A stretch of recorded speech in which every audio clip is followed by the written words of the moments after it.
아멘. 네, 하나님 말씀 보도록 하겠습니다. 열왕기하 4장 1절부터 7절까지의 말씀입니다. 열왕기하 4장 1절부터 7절까지의 말씀. 저와 여러분이 한 절씩 교독하고 마지막 절은 합독하도록 하겠습니다. 열왕기하 4장 1절부터 7절까지의 말씀 교독합니다. 선지자의 제자들의 아내 중 한 여인이 엘리사에게 부르짖어 이르되 당신의 종 나의 남편이 이미 죽었는데 당신의 종 여호와를 경외한 줄을 당신이 아시는 바이니이다. 이제 빚준 사람이 와서 나의 두 아이를 데려다 그의 종을 삼고자 하나이다 하니 엘리사가 그에게 이르되 내가 너를 위하여 어떻게 하랴 내 집에 무엇이 있는지 내게 말하라. 그가 이르되 계집종의 집에 기름 한 그릇 외에는 아무것도 없나이다 하니 이르되 너는 밖에 나가서 모든 이웃에게 그릇을 빌리라. 빈 그릇을 빌리되 조금 빌리지 말고 너는 내 두 아들과 함께 들어가서 문을 닫고 그 모든 그릇에 기름을 부어서 차는 대로 옮겨 놓으라 하니라. 여인이 물러가서 그의 두 아들과 함께 문을 닫은 후에 그들은 그릇을 그에게로 가져오고 그는 부었더니 그릇에 다 찬지라. 여인이 아들에게 이르되 또 그릇을 내게로 가져오라 하니 아들이 이르되 다른 그릇이 없나이다 하니 기름이 곧 그쳤더라. 합독합니다. 그 여인이 하나님의 사람에게 나아가서 말하니 그가 이르되 너는 가서 기름을 팔아 빚을 갚고 남은 것으로 너와 내 두 아들이 생활하라 하였더라. 아멘. 네, 우리 주변에 있는 분들에게 이렇게 한번 인사하도록 하겠습니다. 당신의 얼굴을 보니까 마음이 뜨거워집니다. 네, 열받아서 마음이 뜨거워질 수도 있고 서로를 향한 가슴의 뜨거움이 우리 안에 있어서 사랑으로 뜨거워질 수도 있습니다. 저는 우리 교회가 후자이기를 간절히 축원합니다.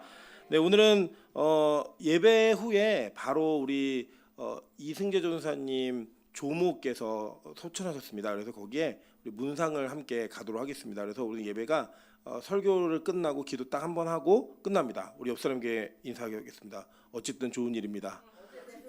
네, 천국 가신 분은 천국 가셔도 좋은 일이고 또 우리는 또 예배가 좀 빨리 끝날 수 있어서 좋다라고 생각합니다.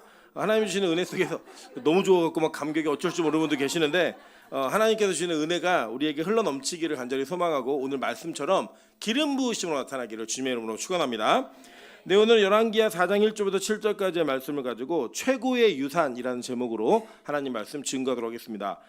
제가 이제 설교를 하다가 보면 여러분이 이제 눈에 띄게 뭔가 그 예리하신 분들은 관찰하시는 게 있을 겁니다. 이렇게 제가 팔에 뭘 찾거든요. 근데 이게 이제 그 관찰력이 뛰어난 분들 대단하더라고요. 우리 이윤 사모님이 언젠가 그 옛날에 저희 교회 설교 영상을 보는데 그러더래요. 남편한테 여보 목사님이 결혼 반지가 없어졌어 이렇게 얘기하더래요. 그러니까 반지를 끼고 설교할 때와 끼지 않고 설교할 때는 이제 그걸 구분을 내는 거예요. 저도 잘 몰랐거든요. 제가 반지가 있었다는 사실도 잘 몰랐는데 저희 아내가 이제 제가 하도 이렇게 찾는 거 귀찮아하니까 빼다가 이제 숨겨놓고 잃어버렸다고 저 한 3달 동안 구박받았거든요. 그거를 발견하는 사람도 있더라고요. 그래서 이게 뭔가 궁금해하시는 분들이 계실 거예요. 사실 이제 저희 어머니는 아시다시피 목사님이십니다. 목사님이신데 저희 어머니가 아들에게는 재정적으로 후원하고 지원하는 거 굉장히 짜신 분이에요. 제가 어머니를 염전이라고 부릅니다. 염전이라고 이렇게 부르는 이유가 있는데, 근데 어머니가 저에게 이제 이 건강 팔찌를 주시면서 이걸 꼭 잘하는 거예요. 이거를. 그래서 사실은 제가 저는 이런 거 잘 안 믿습니다. 사실 효과도 잘 안 보고 못 보고 그래서 잘 안 믿는데 이제 많은 분들에게 이것을 막 제공하시면서 이거 꼭 하나 차라 이러면서 뭐라고 계셨냐면 건강해야 사역도 오래 이 얘기를 해주셨어요. 그러니까 여러분 이제 저는 다른 거보다 저희 어머니에게 받고 싶은 유산은 다른 게 아니라 저는 영성입니다.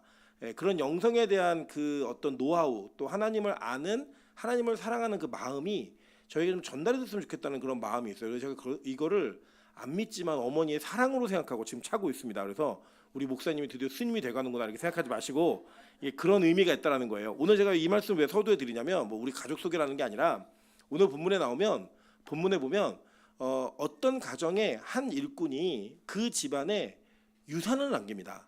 근데 이 유산 때문에 이 가정이 아버지가 죽고 나서도 그 유산으로 인해 먹고 사는 일이 나타나는 일들이 벌어집니다. 그럼 과연 이것이 우리가 그냥 먹고 사는 문제에 매달리는 그런 기독교인가? 그리고 마치 사역 열심히 하다 죽으면 그게 바로 우리를 먹고 살게 만드는 근원이 되는가? 이 정도의 유치한 설교가 아니라 이 안에 담겨져 있는 영적인 의미가 무엇인지를 다시 한번 우리가 살펴보면서 그 의미 속에서 우리가 깨달아야 될 내용들을 깨닫고 그 말씀을 붙들고 오늘 장례식장도 가시고 오늘 이 말씀이 여러분의 인생에 큰 유산이 되기를 간절히 축원하는 마음으로 오늘의 말씀을 함께 나누고자 합니다.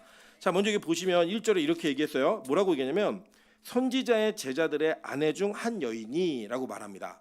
여러분 근데 보시면 이게 어떤 의미가 있는 거냐면 이걸 잘 보셔야 돼요. 지금 이 선지자가 누구예요? 엘리사죠. 그 엘리사의 스승은 누구예요? 엘리야. 그죠? 이 정도는 다 아시죠? 엘리야, 엘리사가 사실은 문서를 기록한 선지자는 아니에요. 그러니까 보통 우리는 보면 선지서라고 하는 성경은 선지자들의 예언을 그대로 기록해 놓은 책들입니다. 근데 이 두 선지자는 문서로 뭔가를 남겨놓은 선지자들은 아닙니다. 그리고 이 사람들은 뭐냐? 이 사람들의 사역이 그 성경에 기록이 되어 있는 거예요. 그러면 이 사람들이 활동하던 시대가 언제냐면 바로 아합 시대입니다.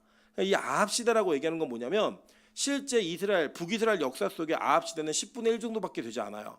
근데 이 아합에 관련된 성경의 본문은 굉장히 많은 분량을 차지하고 있습니다. 왜냐하면 북이스라엘이 얼마나 타락했는가를 보여주는 아주 상징적인 그런 인물이 누구다? 바로 아합이라는 거예요. 그것도 우리가 이런 얘기 하잖아요. 여러분 실제로 우리나라를 일제 치하에서 팔아먹었던 매국노들 가운데 이완용보다 더했던 사람들 되게 많습니다. 근데 우리가 왜 이완용을 기억하죠? 이완용이 안 낀 데가 없었기 때문이에요. 예, 실제 더했던 사람은 더 많다니까요. 그런데 이 사람이 그래도 우리 상징이 되었잖아요. 야, 이완용 같은 놈 이러면 다 기분 나빠요. 그죠? 자녀 이름을 이완용이라고 짓는 사람은 없습니다. 애 낳아놓고 너 완용아 완용 이렇게 부르는 사람 특히 이 씨들은 절대 그렇게 짓지 않아요. 이유가 뭐예요? 그 이름이 의미하고 있는 바가 있기 때문이죠. 그러니까 북이스라엘의 타락 그러면 누굴 얘기하면 되냐? 아합 얘기하면 딱 되는 거예요. 자, 그래도 이 아합 시대에 엘리야 엘리사는 물 기록으로 남기는 사역보다는 아합의 정권과 그가 가지고 있었던 힘을 정면으로 부딪히는 일, 그 일을 했다라는 거예요. 물론 이 엘리사는 아합 시대에만 했던 건 아니에요. 아합과 진짜 부딪혔던 선자는 엘리야가 더 많은 사역을 이루었고 엘리사는 그 이후에 아합의 정권을 박살내어지는 데 있어서 통로가 되는 역할을 하게 됩니다. 그런데 오늘 그 시대에 누가 있었냐? 바로 선지자의 제자들이 있었다는 거예요. 여러분 이제 제가 신대원에 입학할 때 경쟁률이 4.5대 1이었습니다. 그 무슨 말이냐면 그러니까 학부를 졸업한 학사들이 대학원을 가려고 4.5명을 이겨야 합격을 했어요. 그래서 저희 100회 입학한 사람들이 최고치를 이루었던 그런 이 기적적인 그 학번입니다. 저희가 100회가 4.5대 1 이게 최고 기록이에요. 지금 대학원에. 우리 이승재 선생님 입학했을 때는 제가 알기로는 1.17대인가 뭐 그 정도밖에 안 돼요. 그래서 바보 아니면 다 붙었습니다. 그냥 같은 학교를 나왔지만 굉장히 저는 우월감을 가지고 있는 그런 아주 쓸데없는 근거가 있죠. 이 뭐냐면 어떤 시대가 교회가 막 부흥할 때는요 신학교에 사람이 미어 터집니다. 미어 터져요 진짜. 그래서 소위 말하는 아무나 그냥 다 신학 간다는 얘기들은 막 합니다. 그런데 교회가 어려운 시대에는요 신학교가 정말 힘듭니다. 여러분 최근 5년 동안 신학부가 그러니까 총신대학교 신학과가 미달이었습니다. 무슨 의미냐면 전국의 꼴찌도 지원하면 가는 거예요. 그냥 왜 이런 일이 벌어졌냐? 교회가 속된 말로 인기가 없는 거예요. 왜냐하면 이 시대 속에서 정말 목회를 제대로 하면 올바르게 자신의 목회를 하나님 앞에서 올바르게 이루어가면 시대 속에서 먹고 살기가 너무 힘든 거예요.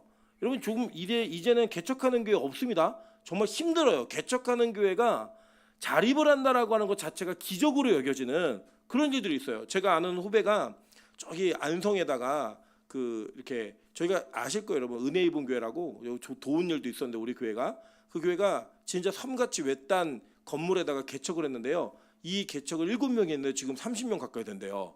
그래갖고 이게 지금 백석교단의 화제입니다. 무슨 얘기인지 아세요? 예전에 우리 권사님들 때 7명 개척해서 30명 되는 거냐 개척하고 잠만 자도 그냥 일어나는 일이었어요. 근데 지금은 그게 뭐가 된다고요? 화제가 되더라는 거예요. 여러분 그 정도로 어려운 시대가 될 때는요. 선지자의 제자들이라고 얘기하면 그나마 이 선지자는 그 당시에 어떤 나라도 상대하고 왕들도 상대하고 이런 일이 있었지만 선지자의 제자들은 어떤 사람들이냐면 그냥 속된 말로 그 시대의 쩌리들입니다. 아무것도 못하는 사람들이에요. 무능한 자들, 아무것도 이루어갈 수 없는 자들이라는 거예요. 지금 이 시대로 이야기하면 교육전사들. 이런 사람들이 사회적 눈으로 봤을 때 경제적으로 어떤 입지를 마련하거나 자신의 경제적인 역할을 펴나가는 일들을 할 수 없는 자들이었다고요. 그 남편이 어떻게 됐어요? 빛도 못 보고 죽은 거예요. 여러분 이 죽은 여자가 지금 누구에게 오는 거예요? 엘리사에게 와서 부르짖고 있는 겁니다. 그 내용이 뭐냐면 이렇게 얘기합니다. 당신의 종 나의 남편이 이미 죽었는데 라고 얘기해요. 이미 죽었어요 이 사람이. 자, 그러니까 이 여인에게 한 가지 인식되어 있던 건 뭐냐면 자기의 남편이 죽었다라고 하는 그 현실 앞에서 자기 남편의 정체성을 자기 입으로 고백하고 있어요. 여러분 예를 들어 우리가 그런 게 있거든요. 우리가 군대 아이들을 보내면 그 아이는 어디 소속이에요? 예, 나라 거죠. 우리 어머니도 그렇게 인식을 하세요. 근데 그 아이가 사고가 나서 죽으면 누구 아이예요? 내 자식이 되는 거예요. 무슨 말인지 이해되세요? 이게 그러니까 우리가 건강하고 괜찮을 때는 괜찮아요. 야, 내 자식이 군대를 갔으면 얘는 군인이기 때문에 넌 나라에 소속돼 있는 사람이야. 이렇게 얘기하는 게 우리 입으로는 쉽다니까요. 그런데 이 아이에게 사고가 나서 죽거나 다치거나 그러면 누구 자식 다친 거예요? 나라의 아들이 다친 게 아니에요. 내 새끼가 다친 거라고요. 그때부터는 어머니들이 뭐 군대 가갖고 막 울고불고 법정에서 증언하고 이런 일들 여러분 우리 비일비재하게 보고요. 우리 그 100% 공감합니다. 이해되시죠? 무슨 말인지. 자, 오늘 이 여자가 자기 남편이 죽었는데 엘리사에 가서 뭐라고 말하냐면 하나님의 종, 당신의 종이 죽었다라고 이야기를 합니다. 이 부인은 자기 남편이 무슨 의도를 갖고 어떤 철학을 갖고 어떤 결정을 가지고 살아가고 있었는가를 자신의 입술로 고백하는 거예요. 내 남편 죽었어 이게 아니에요. 뭐예요? 당신의 종이 죽었다라는 거예요. 이 사람을 뭐라고 말하고 있냐면 자 보세요. 여호와를 경외한 줄을 당신이 아시는 바이니이다 라고 얘기합니다. 그러니까 자기의 형편은 어려워서 지금 우리 읽으신 본문의 내용처럼 자기의 자녀들 두 아이가 그렇게 귀한 아이들이 노예로 팔려가게 생긴 거예요. 그런데 그가 하나님 앞에 내놓을 수 있었고 엘리사에게 내놓을 수 있는 자기의 남편에 대한 분명한 이유는 내 남편이 당신한테 어떻게 했는지 알잖아요. 우리 좀 도와주세요가 아니라 내 남편은 당신의 종이었고 그리고 하나님을 경외하는 하나님의 종이었습니다. 이게 먼저 있는 거예요. 여러분 이게 얼마나 어려운 거냐면요. 우리가 이 땅을 살아가면서 우리는 자신의 소유되어진 백성과 자신의 소유되어진 재물과 자신의 소유되어진 가족들이 내 거인 것처럼 생각하면서 산다니까요. 제가 어제 설교 때도 말씀드렸지만 저희 집안에도 그런 일이 있었고요. 다 우리가 겪는 과정 속에서 우리의 입술로는 하나님 겁니다 라고 말은 하는데 실제 하나님이 그걸 요구하실 때는요. 그 하나님 거 아니에요. 내 거라니까요. 여러분 예를 들어 우리 권사님 장로님들 중에 지금 가지고 계신 집이 하나님 거라고 고백하세요 하면 다 하실 거예요. 그죠? 아니세요? 하실 거잖아요. 예, 아멘이라고 하실 거라고요. 근데 그거 팔아서 다음 주에 갖고 오세요. 못 한다니까요. 우리가 물론 그렇게 하지도 않지만 우리 마음 가운데 내 소유라고 얘기하는 그것들을 하나님 것으로 인정하고 고백하는 것이 진심이 되려면 우리의 삶에 그러한 결단이 있어야 된다는 거예요. 저는 적어도 이 무명의 한 선지자의 제자가 자기의 인생을 가족들에게 짐만 대고 죽게 되었지만 그 남편이 그 여인에게 부인에게 보여줬던 하나님을 경외했던 마음들은 그 집안에 정확하고 분명한 기준을 세웠다는 거예요. 이 남편이 누구였는지, 누구의 남편이었고, 누구의 제자였고, 누구의 종이었고, 무엇을 하며 살았는지를 정확하게 인식했다라고 하는 것입니다. 여러분 저는 개인적으로 저희 어머니는 목회를 성공하신 분이라고 믿습니다. 여러분이 뭐 보시는 것처럼 뭐 하늘문이 크고 뭐 몇백여 개 재산이 있고 이런 것 때문에 성공했다라고 얘기하는 게 아니에요. 저희 어머니에게는 저희 부모님에게는 저와 이제 제 동생 남매가 있는데 저희 남매가 가장 존경하는 목사님에 대한 질문을 받으면 저희는 1초도 망설이지 않고 어머니라고 대답을 합니다. 이유가 뭐냐면 저희 어머니가 어떤 평가를 받든 남들이 뭐라고 하든 저희 어머니가 살아오시면서 하나님을 경외하는 마음으로 목회를 하신 거를 자녀들이 그대로 봤기 때문이에요. 그리고 그 길을 지금 다 따라가고 있기 때문입니다. 여러분 저는 우리 빛가수 공교회가 그런 은혜가 있기를 소망합니다. 나는 엄마랑 정말 교회 다니고 싶지 않아. 나는 아빠랑 정말 교회 다니고 싶지 않아. 이런 말이 나오는 교회가 아니라 내가 우리 아버지의 우리 어머니의 빈 자리를 채워서 그 역할을 이어갈 수 있는 교회가 되겠다.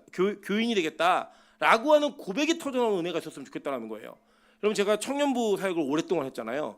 청년부 사역을 오랫동안 하면서 되게 어렵고 힘들었던 문제 중에 하나가 뭐냐면 청년들끼리 연애를 하다가 이제 결혼을 하잖아요. 결혼하면 가끔씩 교회 안에 같은 가문이 다 있는 집들이 있어요. 근데 얘네들 결혼하고 나서 하는 말들 중에 상당히 많은 이야기가 뭐냐면 부모님과 같이 교회를 다니고 싶지 않다라는 거예요. 여러분 이 얘기를 들을 때 얼마나 그게 속상한지 아십니까? 그러니까 그 속상함은 어디서부터 오는 거냐면 그 부모님의 신앙과 부모님이 보여줬던 그 교회 안에서의 삶의 모습을 자식들이 뭐라고 하면 창피하게 여기고 있는 거예요. 그러니까 같이 다니고 싶지 않다는 거예요. 그 명분을 이야기할 때 이걸 가라고 할 수도 없고 있으라고 하기도 뭐하고 진짜 어려운 일들을 많이 당했습니다. 근데요, 저는 우리 빛가수 공교회는 그런 교회가 안 되길 소망합니다. 우리 교회는 어떤 교회였으면 좋겠냐면 자녀들이 나는 우리 어머니 아버지의 신앙을 그대로 이어가는 이 빛가수 공교회에서 충성을 다할 거야. 내가 헌신을 다할 거야. 우리 아버지가 기도하시던 자리, 어머니가 기도하시던 자리를 내가 지켜야 돼 라고 말할 수 있는 그런 은혜가 있는 교회가 되기를 소망합니다. 오늘 이 여인에게는 그런 마음이 있었던 거예요. 그래서 이 여인은 자기의 남편의 스승이었던 엘리사에게 가감없이 이야기합니다. 얘기한 내용이 뭐냐면 지금 우리가 빚을 내서 빚을 쓰다가 못 갚게 되었는데 못 갚은 걸로 인해서 두 아이가 종이 되게 생겼습니다 라고 말하는 거예요. 자, 이렇게 이야기할 때는요 뭐가 있냐면 엘리사가 이렇게 말합니다. 자, 2절 보세요. 그에게 이르되 내가 너를 위하여 어떻게 하랴 라고 얘기합니다. 이게 무슨 말이냐면 우리 근데 뭘 어떻게 하라고 이게 아니에요. 어떻게 해줄까 이거예요. 그리고 이 문장에 담겨지는 뉘앙스는 너무나 중요합니다. 너무나 중요해요. 뭐냐면 우리가 이 땅을 살아가면서 내가 살아왔던 헌신의 삶을 통해 하나님께서 그 삶의 영역에서 영향받는 모든 일꾼들에게 내가 어떤 사람이었는지를 기억하게 하신다는 거예요. 물론 여러분 우리는 사람에게 보이기에 충성하는 사람들 아닙니다. 우리는 그리스도에게 충성하는 존재들이고 하나님의 교회에 충성하는 자들이에요. 그런데 그 충성하는 자들을 누가 아냐? 사람들이 보고 안다라는 거예요. 그래서 여러분 사람의 눈이 하나님의 눈을 대변합니다. 사람의 눈치를 볼 필요는 없지만 하나님의 눈치를 보며 살면 사람들이 저 사람은 어디에 기준이 있는 사람인지 안다니까요. 그래서 그가 도움을 요청할 때 거절할 수 없는 명분이 생기는 거예요. 여러분 우리 사람이요. 사람의 관계 속에서 내가 너한테 잘해줬으니까 나 도와야 돼? 3번만 얘기해 보세요. 그 사람이랑 같이 밥 먹고 싶지도 않고 같은 자리에 앉고 싶지도 않습니다. 그런데 어떤 사람에게 은혜가 있는 줄 아세요? 하나님께 헌신했던 사람들에게는요. 어떻게든 도와야겠다라는 그 마음과 그 긍휼의 마음과 지속적인 마음을 하나님 끊이지 않게 공급하시더라는 거예요. 오늘 그 일이 벌어지고 있는 겁니다. 그래서 엘리사가 오히려 물어요. 어떻게 했으면 좋겠니? 너희 집에 뭐가 남았어? 씨앗이 뭐야? 라고 얘기했더니 뭐라고 얘기해요? 우리 집에 기름 한 병이 있습니다. 이거 원어로 직역하면 한 사람의 몸을 닦을 만한 기름이 있습니다 라고 얘기하는 거예요. 자, 그러니까 이 기름이라고 얘기할 때 이 내용은 한 병이라고 하는 그 양도 양이지만 이게 사람에게 바르는 기름이었다라는 것을 여러분 꼭 기억하셔야 돼요. 자, 그랬더니 엘리사가 뭐라고 말하냐면 이웃에게 가서 그릇을 빌리래요. 그리고 그 그릇을 어떻게 빌리냐면 조금 빌리지 말고 어떻게 빌리래요? 많이 빌리라고 얘기한 거예요. 그래서 그 기름을 갖다 부으라고 얘기합니다. 여러분 만약에 이 엘리사가 말했던 내용을 선지자 생도의 아내가 듣고 안 믿었더라면 이 사람이 이거 했을까요? 안 했을까요? 안 했겠죠. 근데 이 여자는 이거를 믿었어요. 왜 믿었습니까? 이는 남편과 동일한 믿음이 있었기 때문이에요. 여러분 우리 보면요. 노아가 방주 탈 때 노아의 8식구 나머지 7식구가 타잖아요. 우리는 보통 노아 때문에 구원받았다라고 얘기하지만 여러분 그것도 물론 맞는 말이에요. 그 어떤 예표를 보여주는 그리스도가 어떻게 우리를 구원하시는지. 그래서 중요한 건 뭐냐? 그 각자의 믿음이 없었으면 그 배 타지 않습니다. 여러분 요새 우리가 저도 아이를 키워보니까 느끼는 건데 애가 조금만큼은 제 마음대로 안 되더라고요. 자기의 의사가 있고 자기의 생각이 있어요. 여러분 우리 교회도 마찬가지입니다. 우리 부모님들 여기 계시지만 아이들이 내 마음대로 되든가요? 안 돼요. 여러분 안 되는데 아버지가 너 배 타 이래서 탄다고요? 나 햇볕이 쨍쨍거리는데 일주일 있었어요. 일주일 뱃속에 노아의 방주 속에 일주일이 있었고 일주일 뒤부터 비가 오기 시작했다고요. 거기 앉아 있는 건 뭐예요? 그의 믿음이에요. 각자의 믿음이라고요. 여러분 그 믿음을 지금 누가 보이고 있는 거냐? 이 선지자의 제자의 아내가 보이고 있는 거예요. 하나님과 그대로 합니다. 자, 그렇게 하면서 그 하는 것들 속에서 무슨 일이 벌어졌냐? 그릇이 계속 차고 넘치는 거예요. 여러분 오늘 성경은요 뭘 보여주는 거냐면 이걸 보여주는 거예요. 여기서 기억하실 게 뭐냐면 이 여자는 남편이 남기고 간 하나님을 향한 경외하는 마음으로 살게 되는 겁니다. 이게 성경에서 우리가 어떻게 구원을 받는가를 보여주는 장면인 거예요. 이게 뭐냐면 남편, 즉 그리스도 안에서 우리가 남편은 누구였어요? 예수 그리스도였고 아내는 누구였어요? 교회였죠. 근데 이 교회가 누구에게 속하여 사는 자가 되는가? 우리는 남편에게 속하여 사는 자가 되는 거예요. 여기서 여러분 이게 뭐 그냥 남자 여자 중에 남자가 더 우월해요 이런 얘기 쓸데없는 얘기 하는 거 아닙니다. 그냥 이 땅에 하나님이 모형으로 보여준 것이 남편에게 속한 여자가 남편의 의로 사는 자가 된다라는 거예요. 그리고 여러분 고대 시대 성경 시대에는 과부하고 고아가 동급이었죠. 왜 그래요? 남편이 없기 때문이에요. 아버지가 없는 것과 남편이 없는 건 동일한 거였다고요. 물론 지금의 과부와 그때 과부를 그냥 1대1로 비교하시면 안 됩니다. 그러나 지금까지 유효한 것 중에 하나는 뭐냐면 하나님이 이 땅에서 부부간의 관계를 통하여 그리스도와 교회의 관계가 어떤지를 보여주셨다고요. 우린 누구의 의로 사는 존재들이에요? 예수의 의로 사는 존재라는 거예요. 성경은 이 이야기를요 되게 많이 보여줍니다. 한번 몇 가지만 살펴볼게요. 잠깐 아까 제가 얘기했었는데 창세기 6장 17절과 18절입니다. 내가 홍수를 땅에 일으켜 무릇 생명의 기운이 있는 모든 육체를 천하에서 멸절하느니 땅에 있는 것들이 다 죽으리라. 이게 죽는다는 예언이죠. 너 다 죽을 거야 라고 얘기했어요. 자, 그러나 너와는 내가 내 언약을 세우리니 너는 내 아들들과 내 아내와 내 며느리들과 함께 그 방주로 들어가고 얘기해요. 자, 이 언약을 각자하고 맺으셨어요? 아니죠. 누구하고 맺었어요? 노아하고만 맺었다고요. 그리고 그 노아에게 속한 아내와 자녀들과 며느리들이 그 아버지의 언약으로 인해 뭘 받는 거예요? 구원을 받는 거예요. 다 죽는 죽음 가운데서. 계속 볼게요. 룻기 3장 9절 다 같이 읽겠습니다. 시작. 이르되 내가 누구냐 하니 대답하되 나는 당신의 여종 루시오 당신의 옷자락을 펴 당신의 여종을 덮으소서 이는 당신이 기업을 물을 자가 됨이니이다 하니. 자, 룻은 어떤 여자예요? 망한 여자라고요. 과부였다고요. 남편이 죽었어요. 그리고 그 시어머니는 더 이상 아이를 낳을 수 없기 때문에 자기의 기업은 끊어진 여자였다고요. 근데 이 끊어진 여자가 누굴 만나요? 보아스를 만나죠. 이 보아스를 만나서 보아스에게 속한 바 되어 자신의 부끄러움이 가리워지고 구원받는 자가 됩니다. 그래서 여기 기업 물을 자, 이게 히브리어로 뭐라 그랬어요? 고엘. 그죠? 이 고엘이 뭔데요? 구속자란 뜻이라고요. 구속자가 됩니다. 누가요? 남편이. 그래서 그 남편에게 속한 바 되어 구원받는 자가 된다는 걸 보여주고 있는 겁니다.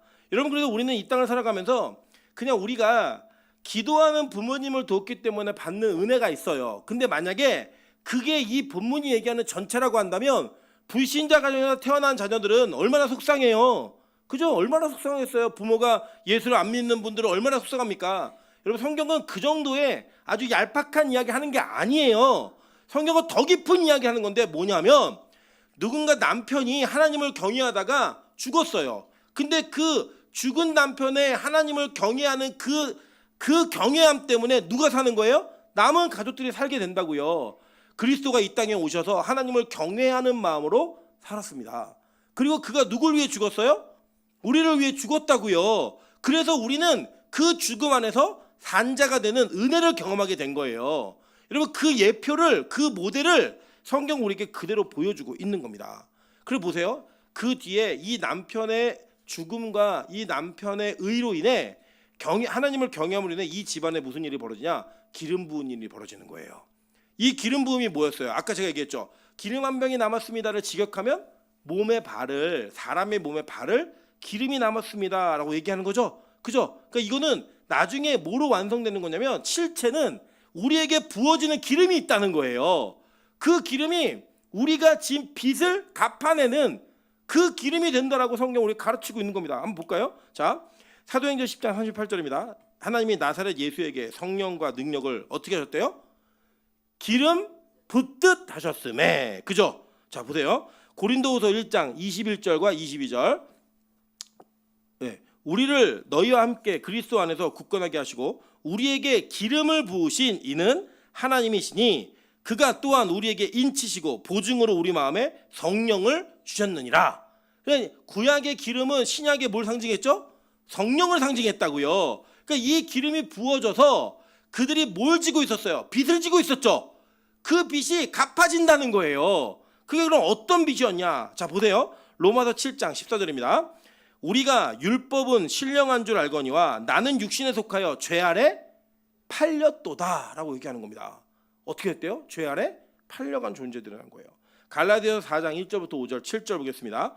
내가 또 말하노니 유업을 이을 자가 모든 것의 주인이나 어렸을 동안에는 종과 다름이 없어서 그 아버지가 정한 때까지 후견인과 청지기 아래에 있나니 이와 같이 우리도 어렸을 때 이 세상의 초등학문 아래에 있어서 종노릇하였더니 때가 차매 하나님이 그 아들을 보내사 여자에게 나게 하시고 율법 아래에 나게 하신 것은 율법 아래에 있는 자들을 뭐 하시려고요?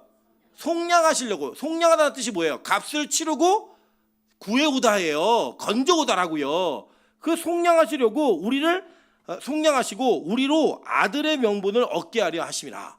뭐예요? 우리가 팔려갈 자들이고 팔려간 자들이었는데 예수 그리스도의 속량으로 말미암아 값을 치러내심으로 말미암아 우리를 다시 사온 그 은혜가 있다라는 거예요.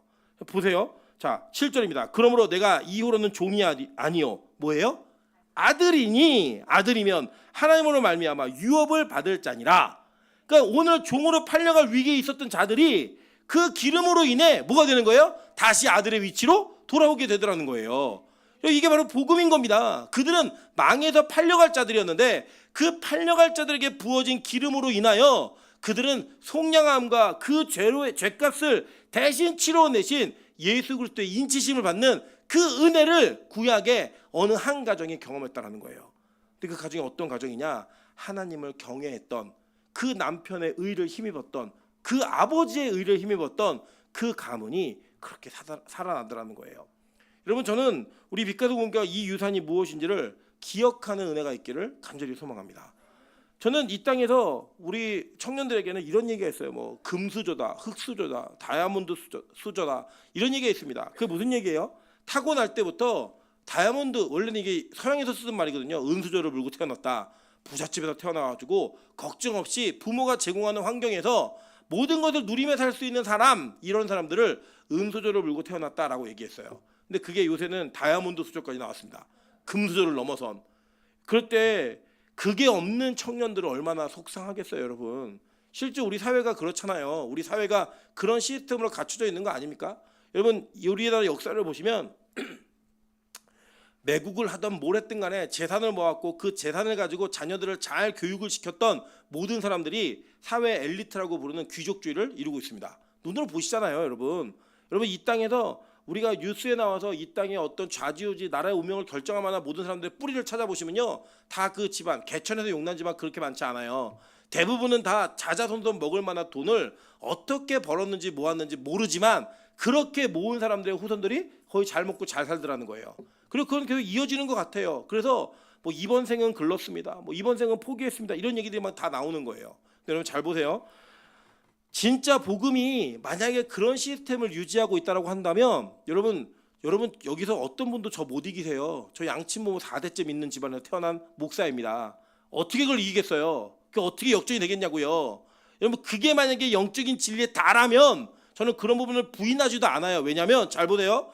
믿음으로 키우면 믿음으로 크는 것의 과정 속에서 아이가 믿음으로 살아가는 방식을 몸으로 배워내요.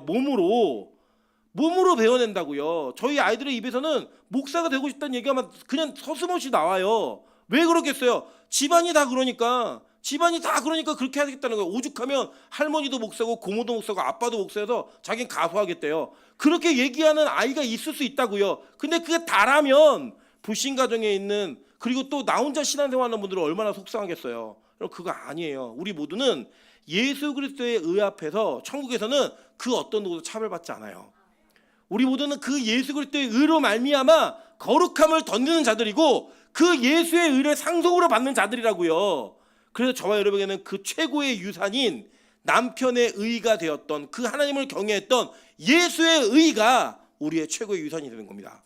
저는 저희 아이들에게도 제가 가지고 있는 것들을 물려줄 것도 없지만 물려줄 계획도 없습니다. 그러나 단 한 가지는 물려줄 거예요. 뭘 물려주고 싶냐면, 제가 어머니로부터 아버지로부터 받았던 하나님을 경외하는 마음, 하나님을 사랑하는 마음, 그 마음은 꼭 유산으로 물려줄 거예요. 저는 우리 아이들이 천국에서 최고의 부자가 되길 소망합니다. 그리고 저는 우리 아이들이 이 땅에서 그 믿음으로 말미암아 세상이 정해놓은 룰과 세상이 정해놓은 기준에 얽매이지 않고 살아갈 수 있는 아이들이 되기를 소망합니다.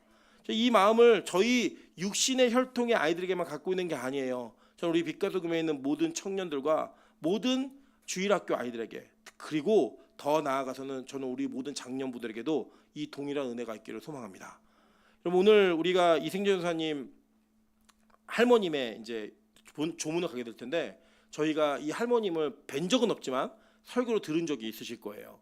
뭐라고 했냐면, 할머니가 이제 귀가 어두워지고 교회를 못 가시니까 이승재 전사님이 예배를 인도하고 할머니에게 성경을 가르치면서 뭘 가르치셨냐면, 부활주일에 설교하셨는데 부활을 이야기하셨어요.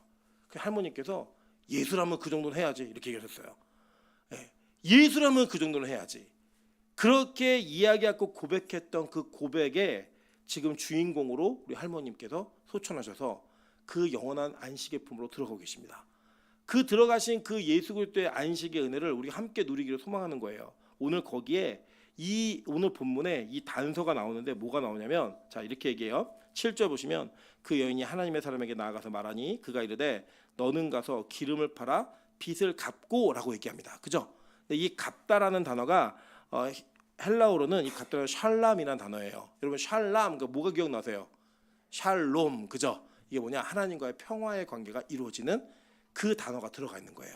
그러니까 빚을 갚다라는 뜻이 단지 이렇게 뭐 이렇게 갚아내다 뭘 맞아요, 그 뜻도 있어요. 그 뜻도 있는데 더 중요한 것은 이 샬람이라는 단어가 평화를 이루다라는 단어인 거예요. 그 죄에 대한 빚을 갚아냄으로 말미암아 뭐가 이루어지는 거예요? 하나님과 평화가 이루어지는 그 은혜가 오늘 이 가정에 임하는 겁니다. 여러분 우리가 다 5대 제사를 배우셨죠? 그 제사의 마지막 제사가 뭐였어요? 번제, 소제, 화목제, 속제제, 속건제였잖아요. 속건제가 제대로 번역하면 무슨 제사라고 그랬어요? 배상제, 그죠? 갚아냄이에요.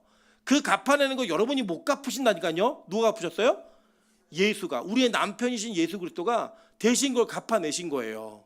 하나님을 경외하는 마음으로 그 제사의 샬람을 이루어서 하나님과의 온전한 샬롬의 관계가 이루어지게 된 거라고요. 그게 여러분 복음입니다. 그래서 오늘 저와 여러분이 이 남편의 의로 사는 자가 되어 그 남편의 죽음으로 인해 얻어진 우리의 기름 부으심으로 말미암아 우리가 죄를 다 갚아낸 거예요. 그게 복음이라고요. 오늘 종으로 팔려가야 됐던 그 두 아이에게 그게 복음이었다고요. 그게 복음이었다고요. 여러분 저희 외할아버님께서 국가유공자십니다. 6.25 참전 용사시기 때문에 저는 외할아버지가 저희 손자 손녀들을 앉혀놓고 꼭 전쟁 얘기를 그렇게 해주셨어요. 제가 한 2번 정도는 아주 관심 있게 들었는데 만날 때마다 하셔가지고 제가 이제 그 뒤로부터는 다른 분들도 몰아놓고 다 도망 나왔습니다. 저희 전쟁 얘기를 얼마나 자세하게 들었냐면 저 외웁니다. 전쟁의 그 참혹함과 그 할아버님이 부상당한 전우를 놓고 올 수밖에 없었던, 뒤에는 막 중공군이 쫓아오고 부상당한 사람이 자기를 좀 데리고 가달라고 얘기를 하는데 이 사람을 데려가면은 다 죽겠더라는 거예요. 둘이 도망가고 있는데. 그래서 그 사람을 놓고 내가 당신 데려가지 못하지만 집에다가 알려줄 때 주소 알려달라고 그래서 찾아가서 얘기를 해줬다는 그 얘기를 하게 하시면서 눈물이 그렁그렁 하셨던 그 장면을 아직도 기억을 합니다. 그 기억이 나요. 왜냐, 할아버님에게 그 전쟁은 자기의 실존이었어요. 너무 현실이었다고요. 잊혀지지가 않는 거예요. 저희 할아버님을 돌아가시 전까지 저희 집 그 기도원에서 모셨는데 할아버님 주무시다가 갑자기 일어나고 막 소리치시는 막 그런 장면, 전쟁에 대한 트라우마가 있어서 그런 장면도 아직도 저는 기억을 합니다. 그런데 그 할아버지에게 그 전쟁은 잊혀지지 않는 기억이 되어서 그 자녀들에게 그것이 전달되었어요. 그리고 그 자녀들에게까지도 그게 전달되어서 저는 아직도 그 장면과 할아버님의 그 대사들을 다 기억을 합니다. 다 기억을 하고 있어요. 그럼 보세요. 이 기도의 현장에서 이 기적의 현장을 경험했던 두 아이에게 복음이 안 들어갔을까요? 그릇을 빌려왔던 그 아이들에게 그 그릇을 기름 부음으로 말미암아 내가 오늘 종으로 팔려가야 됐는데 그걸로 인해 건진받은 그 아이들에게 복음이 안 들어갔을까요? 하나님을 경외하지 않을까요? 아버지의 믿음이 전달 안 됐을까요? 그럼 이거 폐륜아들입니다. 이놈들은. 근데 성경이 이걸 왜 기록할까요? 그들에게도 그 믿음이 갔기 때문이에요. 저는 우리 교회가 그런 교회가 됐으면 좋겠습니다. 아이들이 이 현장에서 우리 부모가 예배를 드리다 변화되어지는 것을 보는 거예요. 이 현장에서 우리가 예배 드리다가 부흥하는 걸 보는 거고요. 이 현장에서 하나님께서 일하시는 현장을 막 보는 거예요. 그걸 보면요, 그 자녀들이 하나님의 길을 따라가게 되어 있습니다. 여러분, 저도 항상 실수하는 것 중에 하나가 아이에게 어떻게 해라라고 제가 뭔가를 이야기하고 지령을 내리면 그 아이들이 기계처럼 탁탁탁 움직였으면 좋겠어요. 그게 안 되면 너무 화가 나요. 그런데 실제 아이들이 바뀌는 건 제가 뭔가를 하면 그 아이들이 따라하더라고요. 여러분, 우리 교회가 좀 그런 교회 되었으면 좋겠습니다. 우리 교회 믿음의 유산을 남길 수 있는 교회, 그 믿음의 샬롬을 경험할 수 있는 교회, 그리고 하나님과의 기름 부으심을 경험되어지는 그 교회가 우리가 만들어져 가면 우리 아이들이 그걸 보고 예배를 사모하는 아이들로, 하나님을 경외하는 아이들로 그렇게 커나갈 거라고 좀 믿습니다. 저 여러분이 그런 은혜를 가지고 한 걸음 한 걸음 걸어가면서 최고의 유산을 가정에, 그리고 최고의 유산을 교회에, 그리고 이 최고의 유산을 우리 다음 세대, 이 나라의 다음 세대 믿음의 후예들에게 남길 수 있는 그런 귀한 교회 되시기를 주님의 이름으로 축원합니다. 우리 같이 한번 찬양으로 기도하겠습니다. 저 찬양 바꿀게요. 주의 아름다움은 말로다. 이 찬양으로 좀 바꿔서 찬양하겠습니다. 이 찬양의 가사를 보면 내가 주를 경외함으로 주님 앞에 홀로 섭니다. 찬양받기 합당한 거룩하신 주님. 이 찬양의 가사가 우리 빛가수 공교회 모든 분들의 마음 가운데 신금을 울리고 고백되어지는 찬양 되기를 소망합니다. 이 경외함이 우리 다음 세대 아이들에게 전달되기 원하고, 이 경외함이 우리 다음 세대 아이들에게도 전달되기를 소망합니다. 여러분, 그 마음으로, 그러한 감격으로, 그러한 소망으로 같이 한번 찬양하며 나가도록 하겠습니다.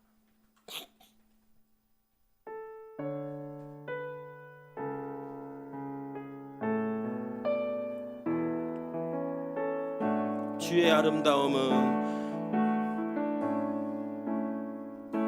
주의 아름다움은 말로다. 형언할 수 없고 주님의 그 놀라우심을 다 표현할 수가 없네. 누가 그 지혜를 깨닫고 누가 깊은 사랑 증량할까. 보좌에 앉으신 주